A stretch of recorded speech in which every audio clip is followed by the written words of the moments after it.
There are storms that shake the very bones of the earth, winds that roar like ancient forgotten drums, and lightning that doesn't just flash, but carves the sky in two. These are not random acts of chaos. For the first peoples of this land, they were signs. The clouds trembled, the mountains bowed, and the elders would look up, knowing a primordial truth. Long before its name was whispered in reverence, it was there, living not just in the storm, but above it. They called it the Thunderbird. The Thunderbird is not a single myth from a single place. It is a pillar of belief, a spirit of immense power known from the misty forests of the Pacific Northwest, across the vast expanses of the Great Plains, to the Great Lakes of the woodlands. It is more than a creature, it is a guardian, a judge, a bringer of life-giving rain, and a purifying force of terrifying destruction. It is the beautiful, untamable, and essential heart of the storm itself. Origins in the voice of the sky. Sequel, at least through the soils. Its story is as old as the first stories told. Its origins are woven into the very fabric of the continent's memory. For the Lakota, the Thunderbird, or Wakinian, dwells in a sacred place beyond the highest clouds, in a realm where the spirits of the west wind reside. It is a sacred being, one of the great powers of the world. It is said that the beat of its wings creates the thunder, The blink of its piercing eyes is the lightning. and its cry is the sound of the sky tearing itself apart to release the rain. In the Pacific Northwest, among nations like the Kwakwaka'wakwa and the Haida, the Thunderbird is a foundational force in the great cycles of the world. Here, it exists in a cosmic balance. One of the most potent legends tells of the Thunderbird and the whale. In an eternal dance of power, the Thunderbird hunts the orca from the sky. With talons capable of grasping a mountain, it is said to snatch whales from the sea, carrying them to its mountain nest. This struggle is not mere predation, it is a symbol of the balance between the sky world and the ocean world. Some stories even say the very mountains and valleys were shaped by the force of the Thunderbird's landings, its footprints becoming ridges, its perch becoming cliffs. A form beyond comprehension. But what does it look like?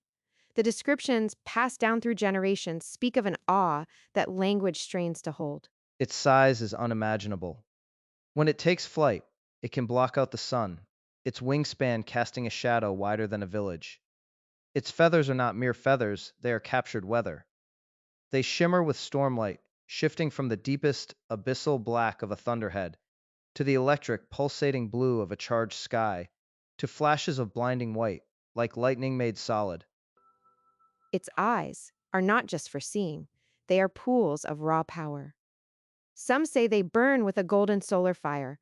Others say they are alive with miniature storms flickering with perpetual lightning. And its talons are instruments of divine strength, curved like crescent moons and strong enough to crush stone. They are said to be able to carry a killer whale into the heavens, or carve thunderbolts from the bedrock of the sky itself. Protector, purifier, and perpetual warrior. Yet, for all its raw elemental might, the Thunderbird is a being of profound purpose.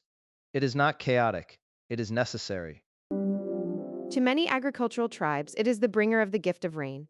Its storms water the crops, fill the rivers, and ensure life continues. Its anger is often directed not at people, but at the forces that would harm them. This is most clear in its eternal conflict with the horned serpent or other underwater monsters, beings of chaos, poison, and corruption that live in the underworld.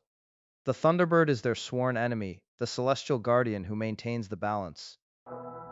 In countless stories, the Thunderbird hunts these serpents, striking them down with lightning bolts, cleansing the land and water of their malevolence.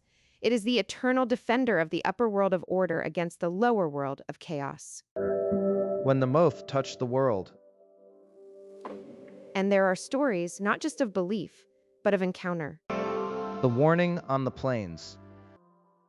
A party of hunters, exposed on the open plains, is caught in a storm that rises in minutes.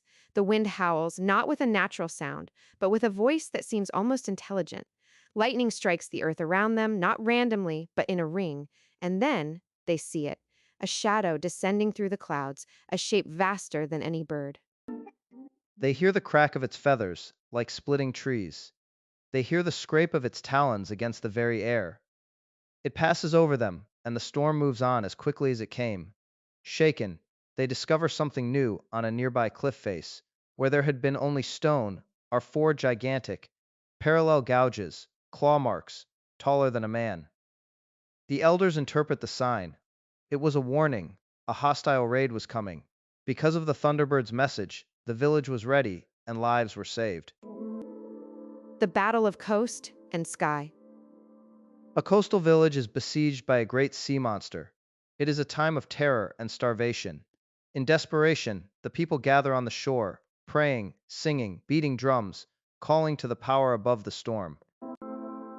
That night, the most violent storm anyone has ever seen engulfs the coast. But within the chaos, they witness a battle. A flash of lightning reveals the impossible, the Thunderbird, locked in combat with the Leviathan. It has seized the monster, lifting it, writhing from the depths. The fight shakes the pillars of the world. By dawn, it is over. The sea is calm. The monster is gone. Only feathers of cloud and a fresh, clean scent of ozone remain. In gratitude, the people raise the tallest totem pole ever carved, its apex crowned with the image of their savior, ensuring its watchful gaze would forever guard their home. Honoring the guardian.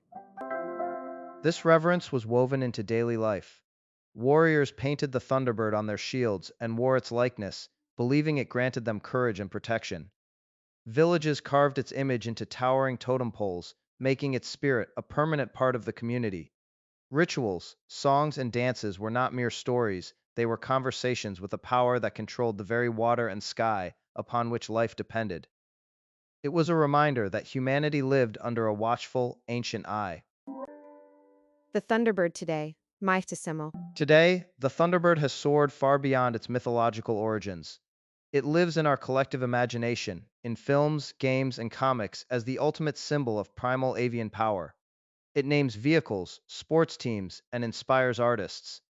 In psychology, it represents the transformative power of our inner storms. It reminds us that creation and destruction are often two sides of the same force, and that there are powers in this world that we can feel, witness, and respect, but may never truly control or fully understand. The elders say it never left, that the Thunderbird still dwells in the pure realm above the clouds, hidden in the heart of the tempests that cross the land. So the next time a summer storm gathers on the horizon, listen closely. Is that just thunder? Or is it the rhythm of vast, beating wings? Look at the lightning. Does it simply flash? Or does it trace a pattern, like the blink of a watching eye? Remember, some storms are not accidents of nature. Some storms have wings. If you journey into the realms of dark myths, forgotten legends, and the creatures that lurk in the shadows of human memory, subscribe to Mythlog and hit the bell. More stories are waiting just beyond the firelight.